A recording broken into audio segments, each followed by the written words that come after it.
documents here. One is a map, and the other one is an updated timeline. We will be sending that out after the press conference, so you'll have that information available for you. I also want to go over our list of speakers and kind of tell you who they are. You're going to hear today from Santa Barbara County Sheriff Bill Brown. You'll hear from Sheriff's Lieutenant Chris Gottschall, who leads the Criminal Investigation Division. And then you'll also hear from Special Agent in Charge Patrick Grandy from the Los Angeles Field Office. Immediately following remarks, we will have a brief Q&A session. I do want to emphasize that this investigation remains ongoing, and so there are going to be some pieces of information that we don't have available for release just yet. We did do a very thorough job of trying to provide you with the most amount of information that we possibly could without compromising the investigation. And with that, I'd like to turn it over to Sheriff Bill Brown. Well, thank you, and good afternoon, everyone, and thank you for being here with us today. I am Santa Barbara County Sheriff Coroner Bill Brown, and today I am deeply saddened to report to you that the body of Melodee Buzzard, the 9-year-old child who went missing from the Lompoc area in October of this year, has been found in a rural area outside of Canesville in Wayne County, Utah. And that this morning at approximately 7:51 a.m., members of our Sheriff's Office and the FBI arrested her mother, Ashley Lynn Buzzard, for her murder. Maternal filicide is rare and always difficult to comprehend. But this level of criminal activity is particularly shocking given the calculated, cold-blooded, and criminally sophisticated premeditation and heartlessness that went into planning it, and the ruthlessness that went into actually committing the crime. We have recovered a significant amount of evidence that clearly indicates that this heinous crime was committed by Ashley Buzzard, Melodee's mother, and the very person upon who she relied upon and trusted the most in this world. From the moment this case was reported, our detectives pursued every lead with determination, with urgency, and with compassion. Our investigators and those of our allied agencies worked simultaneously on multiple fronts, some maintaining around-the-clock surveillance of Ashley Buzzard, while others focused on the painstaking collection, analysis, and verification of physical, digital, and forensic evidence. That sustained effort was critical in bringing this case to where it stands today. Throughout this investigation, our detectives faced deliberate efforts to prevent them from finding Melodee and uncovering the truth. Despite those attempts, their focus never wavered. They remained disciplined, methodical, and relentless in their pursuit of the facts. Whenever obstacles were placed in their path, they overcame them. When cooperation was withheld, they relied on the evidence. Their commitment did not falter, and their determination did not fade. They followed the facts wherever they led, and that ultimately is what brought clarity and resolution to this case. Now I'm going to go over a timeline of the major developments in this case.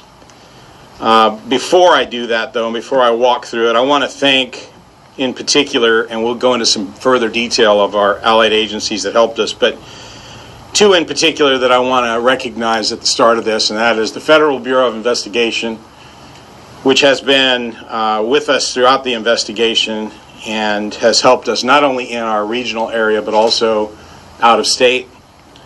And I particularly want to thank Sheriff Micah Gully and the members of the Wayne County Sheriff's Office in Wayne County, Utah, and every other agency that assisted us with their partnership, their professionalism, and for their commitment to this case. This level of coordination among jurisdictions was essential, it was superb, and we are grateful for the support provided at every stage. While this remains an active criminal case and certain details are still being investigated and cannot be disclosed at this time, I can share with you now a timeline outlining the major investigative milestones. October 14th, 2005. A school administrator reported Melodee's prolonged absence from school.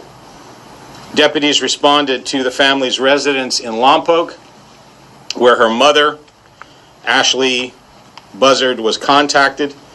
Melodee was not at the residence, and Ashley provided no verifiable explanation for Melodee's whereabouts. October 15th, 2025. Detectives served a search warrant at the Buzzard residence in the 500 block of Mars Avenue in the Lompoc area, looking for evidence pertaining to Melodee's whereabouts. Subsequent to the search warrant, it was determined that Ashley had recently rented a car, and video surveillance images were obtained showing Ashley and Melodee at the rental car office, both of them wearing wigs in an apparent attempt to conceal their identity. These images were shared with the public on October the 22nd in an attempt to obtain additional information about their whereabouts. On October 24th, 2025, detectives shared an updated timeline and travel route with the public of Melodee's last known movements along a multi-state round-trip travel route that included California, Nevada, Arizona, Utah, Wyoming, and Nebraska, with a return route including Kansas, Colorado, Utah, Arizona, Nevada, and then back to California. Detectives learned that along this trip, Ashley switched the license plates on the vehicle she had rented to a New York plate, and found out that she would back her vehicle into gas stations in an apparent attempt to avoid detection by their surveillance cameras.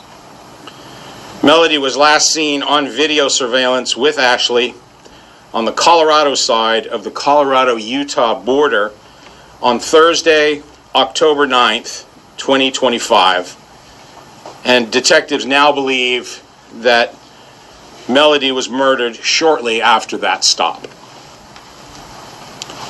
On October the 30th, sheriff's detectives, along with the FBI evidence response team, responded and served follow-up search warrants at the home of Ashley Buzzard, as well as for a storage locker that she had rented and upon the car that she had recently rented as well.